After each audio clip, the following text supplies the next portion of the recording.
Before the age of paparazzi and social media, Hollywood hid its sins behind velvet curtains. What if I told you the golden age of cinema wasn't just glitz and glamour but a graveyard of broken dreams, untold scandals, and even a ghost that still walks the studio halls? Tonight, we take you inside the dark secrets of the stars who shaped and haunted early Hollywood. He was Hollywood's first sex symbol. Women fainted at his feet. Men hated him. And yet, at the height of his fame, Rudolph Valentino collapsed in a New York hotel lobby and never got up again. Doctors said it was peritonitis, but rumors swirled. Was it poison? Was it a curse? The embalmer claimed his skin turned waxy within hours. Too fast for a natural death. At his funeral, a mob of 100,000 fans stormed the streets. Some women allegedly slashed their wrists in grief. Others claimed to see his ghost at the funeral home. And then, the lady in black appeared. Every year since, a veiled woman leaves a single red rose at his crypt. No one knows who she is. Some say she's a fan. Others say it's Valentino's last lover, cursed to walk the earth. She was the original it girl, bold, brash, irresistible. But behind the glittering smile was a woman tormented by secrets. Born in a Brooklyn slum, Clara Bow survived sexual abuse by her father and a mentally ill mother who once tried to kill her in her sleep. Her escape was the silent scream. Clara became the biggest box office draw of the 1920s until sound arrived. Her Brooklyn accent, charming to some, was ridiculed in the press. They called her unfit for talkies. But the real betrayal came from inside the studio. Studio executives leaked private letters and fake scandals, painting her as morally unfit. She was just 28 when she disappeared from the screen, penniless and institutionalized. Later in life, she was diagnosed with schizophrenia. But to her fans, she remained the shimmering symbol of roaring 20s rebellion.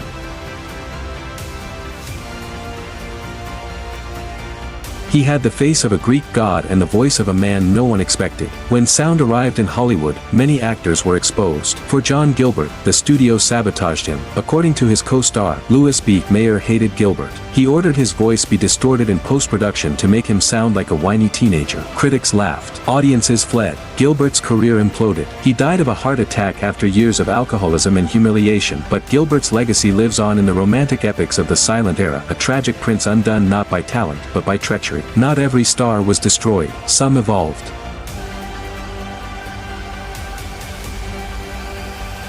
Gloria Swanson, once the queen of silent films, was offered a comeback role playing herself, a forgotten starlet lost in a decaying mansion. She took it, she nailed it, and she reminded the world, legends never die, they just wait for their curtain call. In Sunset Boulevard, she whispered the haunting line, "I am big." It's the pictures that got small. Swanson didn't just act, she declared war on obscurity. Known as the ice cream blonde,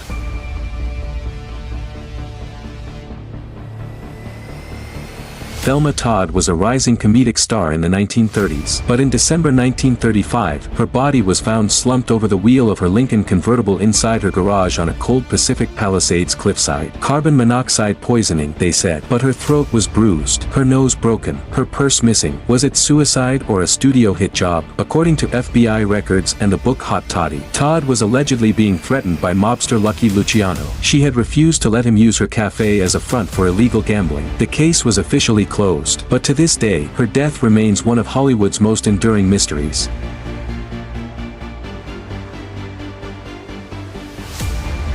Jean Harlow was Hollywood's original platinum blonde. Her films made millions, but her private life was haunted. Her husband, MGM producer Paul Byrne, was found dead just 2 months after their wedding. A note by his body read like a suicide letter, but the LAPD never solved it. In 1937, at only 26 years old, Harlow fell ill with kidney failure, untreated due to strict studio image policies. MGM delayed hospitalization so she could finish filming. In Harlow, an intimate biography, her declining health was hidden from the public to preserve box office draw. She died mid-production. MGM finished the movie using body doubles and back shots. Jean Harlow became immortal, but at what cost?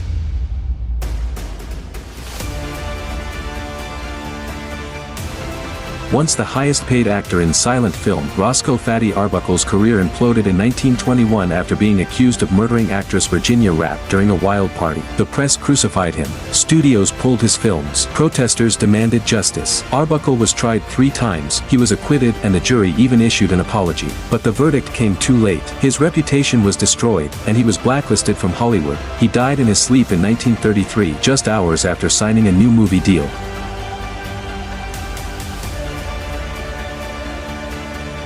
She had once been the toast of the town, a Ziegfeld girl turned silent screen darling. But Marie Prévost's end was so horrific it became Hollywood legend. After gaining weight and losing roles, she spiraled into depression and alcoholism. She died alone in her apartment, undiscovered for days. When they found her, her beloved dachshund had reportedly started eating her remains in desperation. It was this tragedy that inspired the Screen Actors Guild's pension and health plan. But Marie's name faded from the marquees. He was the original Latin lover.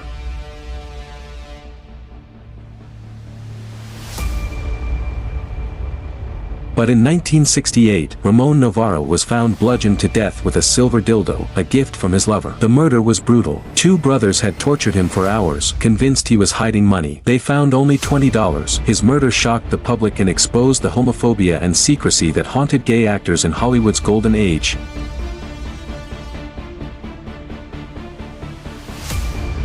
Fiery, bold, and unforgettable, Lupe Vélez lit up the screen with her energy and charm. But in 1944, she was found dead in bed, pills in her stomach and a note by her side. Rumors said she was pregnant and ashamed. Others claimed she staged the perfect Hollywood exit, with candles, silk sheets, and tragedy. But legends tell another story, that she died on the toilet, her plan gone horribly wrong. It's a myth that tabloids never let die.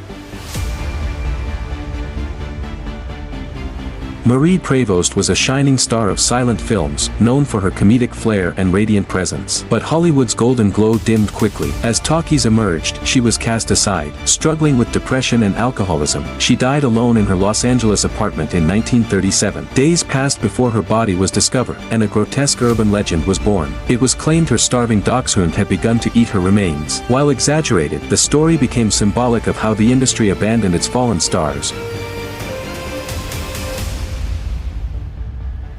Mexican-American actor Ramon Navarro was once billed as the next Rudolph Valentino. His performance in Ben-Hur made him a legend. But in 1968, he was found brutally murdered in his Hollywood Hills home. Two brothers tortured him for hours, believing he was hiding thousands in cash, a false rumor. He was bludgeoned to death with a silver sex toy gifted by a lover. His death not only exposed the homophobia of the era but also shattered the sanitized image the studios had crafted around their stars. Fiery, funny, and fearless, Lupe Vélez was one of the first Latina actresses to conquer Hollywood. But her personal life was turbulent. In 1944, pregnant and allegedly abandoned by the father, she carefully arranged a glamorous suicide with flowers and silk sheets. But her legend was twisted posthumously. Kenneth Anger's Hollywood Babylon falsely claimed she died by slipping into a toilet. The myth overshadowed her pioneering legacy, another example of how Hollywood mocks what it can't control. Virginia Rappe was a rising actress and model in the early 1920s, but she became infamous not for her work, but for her death, the centerpiece of the Fatty Arbuckle scandal. After a wild party at San Francisco's St. Francis Hotel in 1921, Rappe died of a ruptured bladder. Arbuckle was accused of sexually assaulting her, leading to one of Hollywood's first major scandals. He was acquitted after 3 trials, but Rappe's name was forever linked to tragedy and speculation. What really happened in that hotel room? No one knows. But it ended one career and another life. But Hollywood doesn't forget its ghosts. At Paramount Studios, security guards still report seeing Valentino's figure walking the halls of Stage 5. In the dressing room, lights flicker, perfume lingers, and a cold breath brushes their necks. Is it just imagination? Or are some stars so iconic they never truly leave? These were the stars who built Hollywood and were destroyed by it. But their shadows remain, in reels of forgotten film, in lonely tombs, in rumors whispered across studio lots.